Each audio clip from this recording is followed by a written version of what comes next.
Okay, तो today we will start with Muslim law. Okay, हम इसको अलग अलग टॉपिक वाइज पढ़ेंगे। तो आज हम अपना फर्स्ट लेक्चर शुरू करते हैं। तो फर्स्ट लेक्चर में आपका who is a Muslim law, sorry who is a Muslim, मतलब कि जो मुस्लिम कौन कौन है और ये जो मुस्लिम लॉ है वो किन किन के ऊपर लगेगा, तो हम इसको देखते हैं। तो हिंदुओं के ऊपर तो मुस्लिम लॉ नहीं लगेगा, ठीक है। Hindu law prevailed over all aspects of individual during ancient period. During Muslim rule, except personal law, every individual is governed by Mohammedan law. Okay, जब मुस्लिम का रूल चल रहा था, यानी कि जब मुस्लिम ने इंडिया पर कब्जा कर रखा था, तो उस टाइम क्या होता था, हर इंडिविजुअल मोहम्मदन लॉ से होता था, एक्सेप्ट किसी का अगर कोई पर्सनल लॉ होता था। When Britishers came that time also freedom in personal law continue, फिर सबका कि जिसका जो रिलीजन है उसका वो पर्सनल लॉ चलेगा। उसके बाद क्या हुआ, in India, whenever personal matters come before a court of law, the first question that arises is which law applies to the parties to litigation. If the parties are Hindu, then Hindu law and so on. Hence, it is necessary to see who is a Muslim in India. क्योंकि जब भी कोई court में case आता है और ऐसा personal case, family से रिलेटेड केस आता है, क्योंकि दिस आर फैमिली लॉ, तो हमें पहले क्या देखना पड़ता है कि हिंदू है या मुस्लिम। अगर हिंदू होगा तो हिंदू लॉ लगेगा, अगर मुस्लिम है तो मुस्लिम लॉ लगेगा। तो इसलिए हमारा ये जानना इंपॉर्टेंट है कि हु आर द मुस्लिम जिसपे ये लॉ लगेगा। मुस्लिम लॉ और Mohammedan law means the portion of Islamic law which governs the Indian Muslim in their personal matters. अब now, who is a Muslim in India? Muslim by origin, by birth Muslim है, Muslim by conversion, Muslim who profess, मतलब कि कोई हिंदू है, Christian है, कोई भी मुस्लिम law adopt कर लेता है कन्वर्ट होके, ठीक है। मुस्लिम हु प्रोफेस, जो किसी को ज्यादा टाइम हो जाता है इस्लाम ही प्रोफेस करते हुए, पांचों टाइम नमाज करते हैं, मतलब कि जितने भी रिलीजियस रिचुअल्स होते हैं सारे इस्लाम के फॉलो करता है, उसको कुछ टाइम हो जाता है तो क्या बन जाता है, मुस्लिम बाय कन्वर्जन, या कोई पूरा ही फॉर्मल कन्वर्जन करता है मुस्लिम बनने के लिए। अब हम देखते हैं who are Muslim by origin. A person who subscribes to the basic tenets of Islam is a Muslim. अब basic tenets क्या होते हैं? जो basic tenets of Islam follow करता है, they are Muslim. अब कौन होते हैं, क्या होते हैं basic tenets of Islam? The principle of the unity of God, की एक ही अल्लाह है, अल्लाह God is one. Okay, Mohammedan is the profit of God, और मोहम्मद इनका क्या है, प्रॉफिट है भगवान का, मतलब कि उन्हीं को मानते हैं कि ये मैसेंजर ऑफ गॉड, इसको बोलते हैं मैसेंजर ऑफ गॉड, कि ये कब हमारे भगवान से बातें कराते हैं। Other essentials belief, holy book को मानना, इनके कुरान, हजरत मोहम्मद वाज द फर्स्ट रसूल, प्रॉफिट था। There is a day of judgment, कयामत followed by life after death. Okay, इनका एक कयामत का दिन होता है डेथ के बाद। If a person is born to Muslim parents, he will be a Muslim, and it is not necessary to establish that he is orthodox believer of Muslim tenets. देखो, अगर कोई मुस्लिम फैमिली में born हो रहा है तो मुस्लिम हो गया, अब ऐसा एस्टैब्लिश करने की जरूरत नहीं है कि मुस्लिम के रिचुअल्स वगैरह भी निभाएगा। अब जैसे आज हिंदुओं को ही देख लो, आजकल के बच्चे सारे रिचुअल्स नहीं मानते हैं। mere observance of some ritual of Hindus and it will not by itself make that person a non-Muslim. कोई थोड़े से पटाखे फोड़ लिए दिवाली पे, हल्का सा मंदिर चला गया, तो इससे वो हिंदू नहीं बन गया है। ओके, ओके, सो अगर हम ये देखें कि एक पेरेंट मुस्लिम है, okay, one of the parent is Muslim, their child is Muslim, but general law in India is that a child carries religion of father. Muslim law can't be modified by customs. मान लो mother मुस्लिम है, father Hindu है, तो वो जो बच्चा उनके bond होगा that will not be मुस्लिम, क्योंकि इंडिया में एक ऐसा जनरल लॉ है कि जो भी चिल्ड्रन होता है वो सरनेम वगैरह जो भी होता है रिलीजन फादर का कैरिस करता है। अगर male is a father is a Hindu and mother, sorry, father is a Muslim and mother is a Hindu, तो जो उनका बच्चा बॉर्न होगा, चाइल्ड बॉर्न आउट होगा, ही और शी विल बी अ मुस्लिम। अब हम देखते हैं मुस्लिम बाय कन्वर्जन क्या होता है। A Muslim who profess Islam, a non Muslim may become a Muslim by professing Islam, sorry, okay. Okay, a non-Muslim may become a Muslim by professing Islam. That is acknowledged. acknowledging that there is only one God and Muhammad is his prophet, or by undergoing the ceremonies of conversion to Islam, such Muslim is governed by the Shariat Act. जो मुस्लिम conversion से या profess करके इस्लाम को बनते हैं, मुस्लिम बनते हैं, इस्लाम को प्रोफेस करके, वो उनको कौन सा एक्ट गवर्न करता है? शरीयत एक्ट। सी, यहीं से हमारे शॉर्ट क्वेश्चंस बनते हैं और कहीं से नहीं बनते। मैं इसको बोल्ड कर देती हूँ। Got it? Profess with or without conversion is necessary and sufficient to remove the disability having observed by Lord MacNaughton. Profession मान लो तुमने कन्वर्जन भी कर लिया लेकिन तुम उस रिलीजन को मानते ही नहीं हो, जैसे कि हमने आईपीसी में देखा था, सिर्फ शादी के लिए क्या था, तो वो नहीं माना जाएगा। इससे क्या है, तुम उस रिलीजन का अपमान कर रहे हो। ऐसा लॉर्ड मैकनॉटन ने, ये ऐसे पता है कई बार क्या होता है जुडिशरी के एग्जाम में ना स्टेटमेंट आ जाती है, who said this, who this theory was propounded by whom. Okay, तो आपको इस तरीके से ये लर्न करनी होगी। मैं इन सबको इसलिए बोल्ड कर रही हूँ, और आपको इसका क्या बोलते हैं एमसीक्यूज भी मिलेंगे हमारी वेबसाइट पे। अब हम देखते हैं case law. Abdul Razak versus Agha Mohammad 1893। A wealthy Muslim died without heir, मतलब उसका कोई वो नहीं था वारिस। On one, Abdul Razak made claim to his estate on the plea that he was the son of the predeceased brother of Abdul. उसने बोला कि मैं उसके मतलब कि भाई का बेटा हूं जो मर चुका है। That brother married a Burmese women महाथाई Buddhist by religion, but it was not established that she had been converted to Islam before and after marriage, but she used to recite Muslim prayers. Had marriage of Abdul brother with Buddhist woman was void under Muslim law, and Abdul Razak become illegitimate child, hence can't inherit property of the deceased. क्योंकि उसने शादी, क्योंकि उसने कोई conversion नहीं किया था शादी के लिए, प्रेयर्स वगैरह करती थी बट ऐसा कोई प्रोफेस नहीं करती थी मुस्लिम लॉ को, तो वो नहीं मानी गई मुस्लिम। Got it? रेशम बीबी वर्सेस खुदा बख्शा। एक minute, let me bold it. ये मैं कर सकती थी बट मैंने सोचा कि आप लोगों के सामने करूंगी तो आप लोगों की नजर में रहेगा। A Muslim wife to end her unhappy married life renounced Islam and prayed that Muslim law of apostasy shall be applied to her and to dissolve the marriage. The judge ordered to eat her pork, which she denied, showed that her apostasy was insincere. Person religious belief is not a tangible thing but is mental status. Still court accepted her say of not having a faith in Allah etc. and granted her prayer. Okay, उसको मुस्लिम law को छोड़ना था, उन्होंने बोला pock खा, उन्होंने मना कर दिया, तो उससे साबित हो गया कि उसका रिलीजन बिलीफ नहीं है। अब कन्वर्जन टू इस्लाम हम देखते हैं, इस्लाम में कन्वर्ट करके कैसे मुस्लिम बन से। By ceremonies of conversion like going to mosque, मस्जिद जाके पूरा अपना कन्वर्जन करना। Affirmation to Imam's question like, are you voluntary accept Islam? Recitals of Kalma, Imam gives Muslim need to convert. Registration in a register kept in the mosques. Conversion of a Muslim from one sect to another doesn't amount to apostasy. When a convert doesn't practice the new faith, he will continue to be a Muslim. Conversation should be bona fide. ऐसा नहीं होना चाहिए कि किसी mal intention के लिए किया है। Skinner versus Order 1871. A Christian woman related to married Christian man. Okay.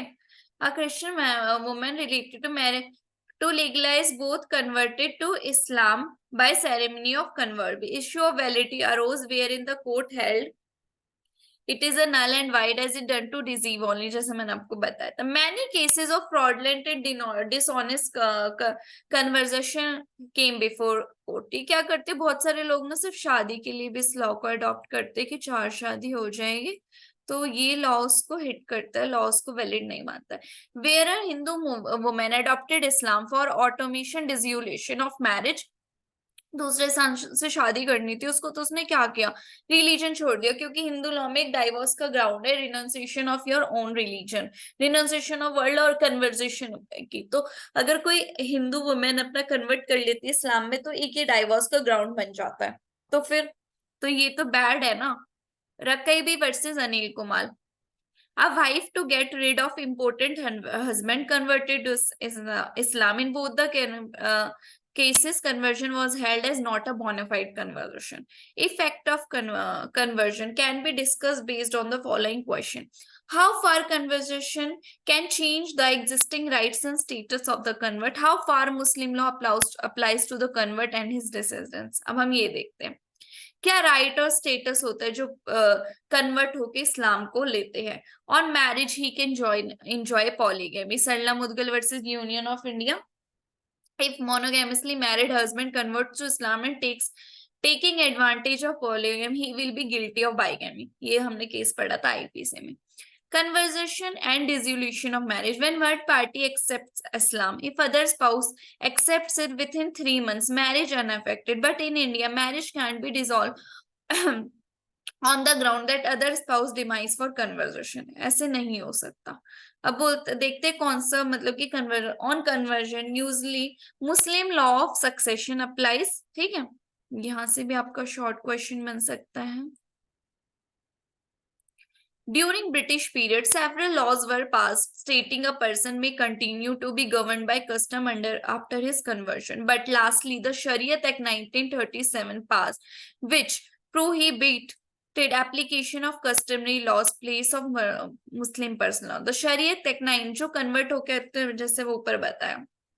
The Shariat Act 1937 under section 2 enumerates 10 matters in which every Muslim will be governed by Muslim law. 10 matter जिसमें हर जो भी convert होके आएगा वो मुस्लिम law से govern होगा. What are they? Marriage, dissolution of marriage, maintenance, dower, guardianship, gift, trust, and property, work.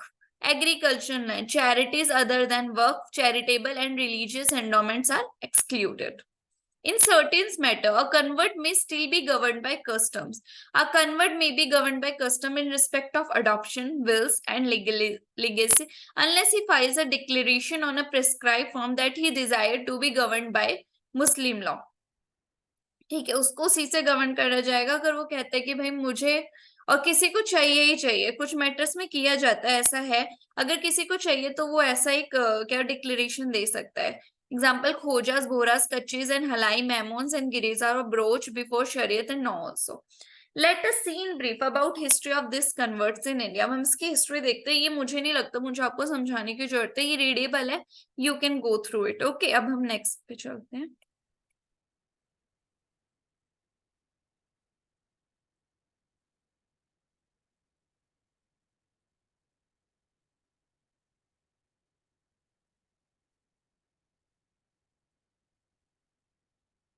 Okay, अब हम इसका हिस्टोरिकल एंटीसीडेंट कॉन्सेप्ट एंड उसको ये अभी तक हमने इंट्रोडक्शन किया था. नाउ अब हम शुरू कर रहे हैं इसका हिस्ट्री. ये मैं आपको बहुत ही मतलब उसमें समझाऊंगी. Then we will move to the schools of Muslim law.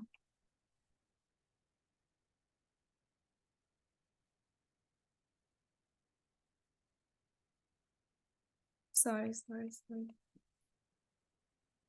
Yeah. The first period, Prophet Muhammad born in 570 AD. इनका Prophet Muhammad होते हैं, okay, messenger of God, and in his adulthood often used to mediate. ये mediation करते थे. At the age of 40 year got his first revelation. इन्होंने अपनी first की मुझे गॉड से ये message. Initially only his wife and few others used to believe on his preaching. शुरुआत में सिर्फ इनकी वाइफ और कुछ लोग इन पे विश्वास करते थे. Abu Bakr, who after the death of Mohammad become the first caliph. वो फर्स्ट खलीफ जब मोहम्मद इसकी डेथ हो गई थी. This were followed by Ali, who later became the fourth caliph, Omar, who became the second caliph, Osman, who became the third.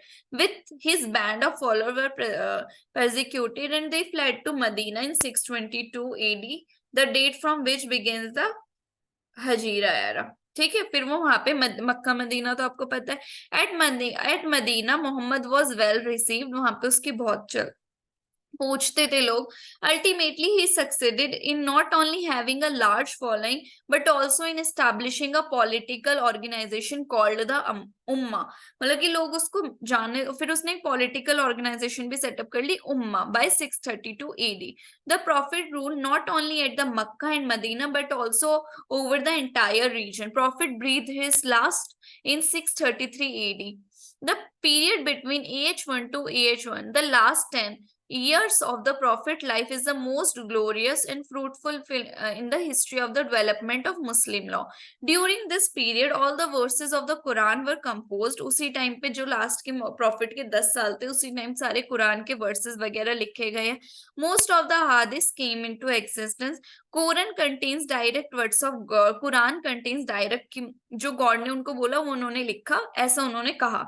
Whereas ahadith contains sayings and deeds of the profit. जो उसी time अहादीस आ गए थे, अहादीस ने क्या लिखा, जो प्रॉफिट ने कहा. और प्रॉफिट कुरान में क्या लिखा है, जो उन्होंने कहा है कि मुझे ये गॉड ने दिया, I am the messenger of God. ठीक है. The second period, since the prophet had not appointed a successor by way of election, his followers elected the first caliph Abu Bakr. कोई उसने successor appoint नहीं किया था, तो election से अबू बकर को first caliph choose किया गया. And the institution of caliphate initiated, resulting in the second period of development of Muslim law.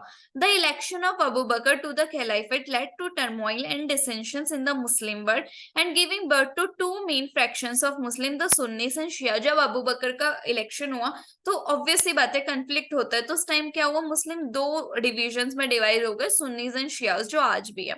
Abu Bakr died in 634 AD. 2 years after the election, 2 years were. Then Omar was elected as the second caliph, but on his assassination in 6th, Osman became the third caliph. On Osman, Ali became the fourth caliph, but he also assassinated in 661 AD.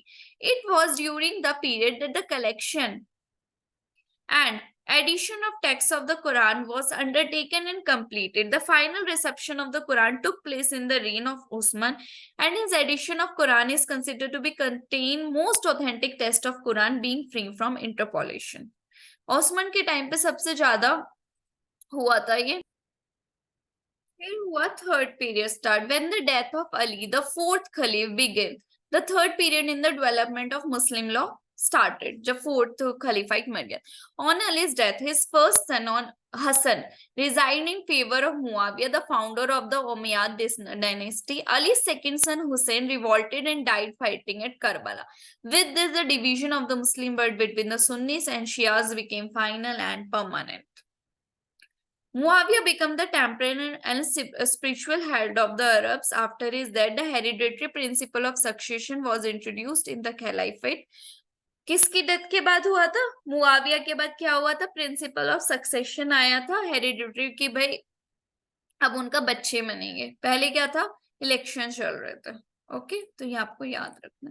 I am Boulding, और ये सब आपको MCQs में मिल जाएंगे इसके short question.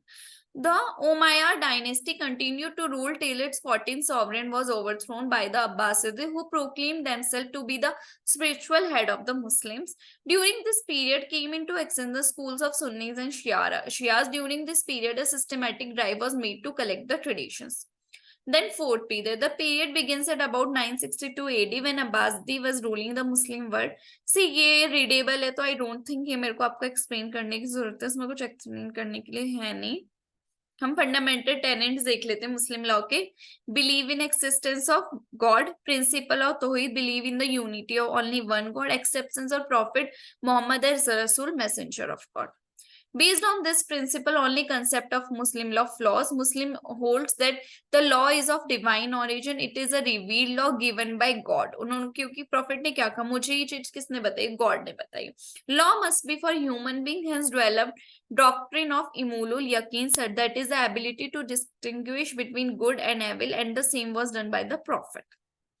Okay मतलब कि human की अच्छाई के लिए बना है। Muslim law further believes that the revelations of God to prophet are in the form of the Quran, ahadith are supplementary to the Quran, उन्होंने कुरान को और बांटा। द इजाम consensus of the learn supplements the Quran as well as ahadith. Qiyas analogy are there to support if any matter are not covered in Quran or ijmas. कोई भी matter cover नहीं है कुरान में तो फिर कियास की एनालॉजी आती है। On all the above principle, the Shariat is based, which literally means a road to the watering place or path to be followed. The Shariat is based on the principle. See, ये शरीयत का literal meaning क्या होता है, ये पूछे जाने वाले क्वेश्चंस हैं। A road to the watering place or the path to be followed. शरीयत किस प्रिंसिपल पे बेस्ड है? All actions are to be judged according to the ethical principles and emphasizes on duties of a man in all walks of life. Okay.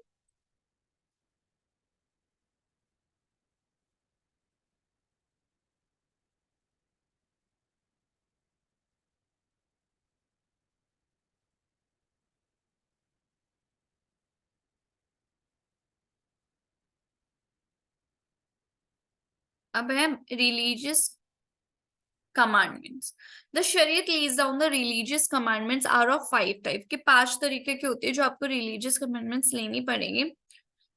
Which one must do such as 5 days, फर्द करनी, 5 बार इनको नमाज करनी होती है, उसको फर्द बोलते हैं। हराम which one must not do such as drinking of wine, ये सब नहीं करनी चाहिए। आपको पता है जो पहले मुस्लिम किंग्स होते थे ये अपने महल में एक हरम रखते थे, जहां पे क्या होता था ये बहुत सारी लेडीज को कैप्चर करके रखते थे और मतलब कि लाइक अ प्रोस्टिट्यूट उनको ये रखते थे अपने पास, उसको हरम बोलते थे। मंदू which one may do such as additional prayer on Eid, Eid पे जो एक्स्ट्रा प्रेयर करनी है उसको मंदो। मकरू which one may not do such as certain types of fishes may not be eaten, कुछ फिशेस ये नहीं खाते होंगे, खाते हैं। सी आपको ये सारे इस्लामिक वर्ड्स याद रखने हैं, ओके, विद देयर मीनिंग। फैज एक्ट्स ओवर विच इज शरीयत is indifferent such as travel by air, ये मतलब कि शरीयत इसको नहीं मानता। Thus, a distinction is made between mandatory rules and recommendatory rules, between what is legally enforceable and what is morally enjoined. ऐसा नहीं है तुम्हें सारे, कुछ तो तुम्हें करने ही कुछ करने, कुछ रिकमेंड है करने हैं तो करने हैं, नहीं करने तो मत करो, that is up to you. Okay, अब हम देखते हैं कंसेप्ट ऑफ फिक और law. Fiqh literally means intelligence, and under Muslim law it means science of jurisprudence. The term usulul fiqh is the knowledge of those rules which directly or proximately led to the science of fiqh. It discusses the nature of the source or authorities, lawgiver, the law, the objective of law, acts, rights, obligation, and the subjects of law. That is those to whom law applies, persons. A jurist is called as faqid. Okay. Jurist को क्या बोलते हैं मुस्लिम में? फकीर। According to Faizi, फिक और the science of Islamic law is the knowledge, ऐसे भाग जाता है एकदम, of one's rights and obligation derived from the Quran or the Sunnah of the Prophet, or the consensus of the opinion among the learned, the ijma और analogy, मतलब कि इन चीजों को फॉलो करते हुए लॉ को मानते हैं, किसको? कुरान को और इज्मा को और कियास। मुस्लिम लॉ गिवर्स डिवाइन फिक इनटू, मुस्लिम लॉ ने फिक को कितने में डिवाइड किया? उसूल डील्स विद मुस्लिम जूरिस्प्रूडेंस, फुरू deals with substantial law, law applicable in daily life. Muslim law फिक कितने चीज में डिवाइड है? उसूल और फुरू। उसूल मुस्लिम जूरिस्प्रूडेंस, फुरू law applicable in daily life. Okay, अब हम इसका देखेंगे पार्ट 3, स्कूल्स ऑफ मुस्लिम